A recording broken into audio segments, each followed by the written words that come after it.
and a new series that we're going to call Cooking with Zoe, where we focus on plant-based nutrition. So one of the things that I focus in on is plant-based nutrition, just because that's an important part of SaveMother.Earth. As you may be aware, and if you're not, this is going to be new information to you. A lot of the emissions issues that we have in terms of pollution, in terms of extreme water usage, is from agriculture that focuses on non-plant based food production.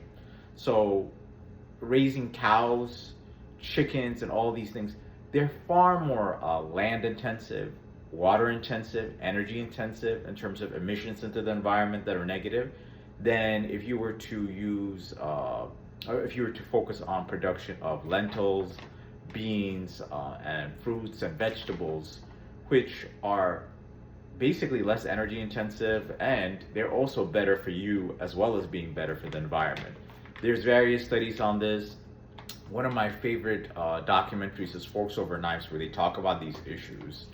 And that's one of the reasons why, in addition to visiting, we're going to be visiting clean energy production places, solar panel farms, and the other aspects of having to save the earth, that we also focus on farms. That's why you see so many segments on community farms like Dunn's Overtown Farms. We're going to have other farms in the South Florida area that are plant-based that we're going to show you, that basically what are the different things that you may be able to do in your community. But we're also going to start talking about things that you can do in the kitchen to improve your health while also helping the environment. So two of the folks that were featured in Forks Over Knives are nutritionists, and one of them is Dr. Campbell, and the other one is Dr. Esselstyn. And so Dr. Esselstyn is just a talented doctor who's been focused on nutrition and specifically whole foods based nutrition. He's dedicated his life to it, multiple decades, and his family has really created a company called Plant Strong that actually makes it easier to be plant-based.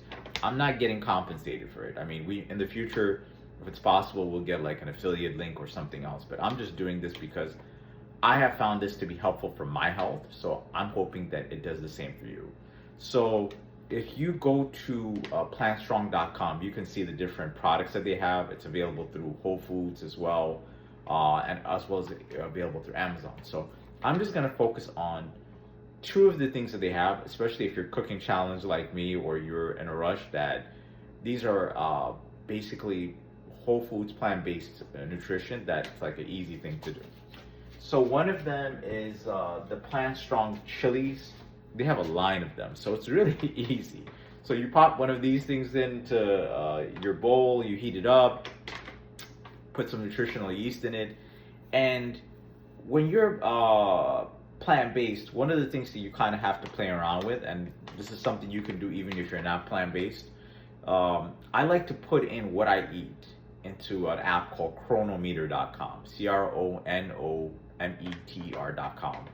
And that helps you figure out how much protein you're getting, how much carbs you're getting as an energy source, how much good fats you're getting, as well as your micronutrients, vitamin B, vitamin A, vitamin C. And so there's a certain amount of protein that I like to try to get per day, which is like 0.7 grams per 1 pound of body weight. And so the one thing I like about this particular Plant Strong, the Chunky Chiptole, is that it actually has about 15 grams in a serving and about 29 grams in a container. So if you take one of these things here, my goal is usually to try to be like at about 120 grams, 130 grams of protein. And so you figure that's like about 30 to 40 grams. So if you have something like this that's 30 grams, you put some nutritional yeast and a few other things, you're at 40 grams. So this is like 1/3 of your protein requirement for the day. So basically one meal. So they kind of make it easy if you're a college student or just somebody that's trying to, improve their health. So this is one of the things that you can have. And then for breakfast, this is my all-time favorite. So they have something called the Plant Strong This is the original pancake and waffle mix. It's the sweet potato and ancient grain. And again, I'm a person who likes to read the ingredients. So when you look at the back of it, it's basically just whole grain flours, wheat spelt, millet, quinoa, organic dates. So it's really easy to make. So it's one of these things where you just like basically you slice some bananas, put it in a bowl, I usually put like about 80 grams of this. I use a food scale to measure these things. And then you put some vanilla if you have it, some cinnamon, and basically it's ready to go. And I credit my friend Melissa Day for helping me make these type of things. But so these are some shares that I have found to be helpful for me. I'm hoping it's going to be helpful for you. So we're going to share this kind of information because the whole reason why I set up SaveMother.Earth, yes, it's to save the earth, but humanity is a big part of it. And in helping you improve your health through exercise, through plant-based nutrition, through different community organizations, that would be the faith part of it. I'm hoping for you to have a better life so that you're going to be more inspired to do things in your community to improve the environment, and that makes life better for everybody. So I'm doing it through SaveMother.Earth. And then for those that are in the tech industry, I have a sister entity for SaveMother.Earth called ICREventures.com. So that focuses more on, because so much of the artificial intelligence that we're using to power, so much of the technology that we're relying, like artificial intelligence, whether you're aware of it or not, on the back end, it's based on these computers called servers, right? They're in these buildings, data centers. Every time you go to Facebook, every time you go to LinkedIn, and these things are unfortunately often powered by not so clean energy items. So you're talking about coal, and you're talking about petroleum-based power. So thankfully there are some folks that are moving into the direction of having it sustainably powered. So using hydroelectric, geothermal, solar.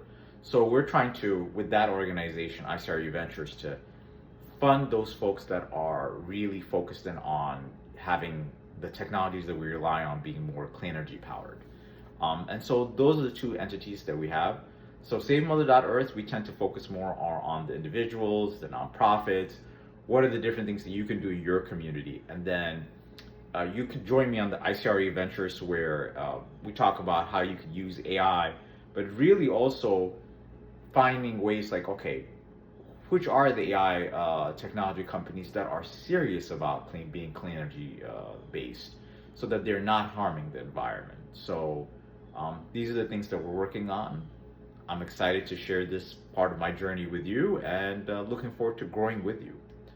All right, thank you so much, and join us next time for our next broadcast.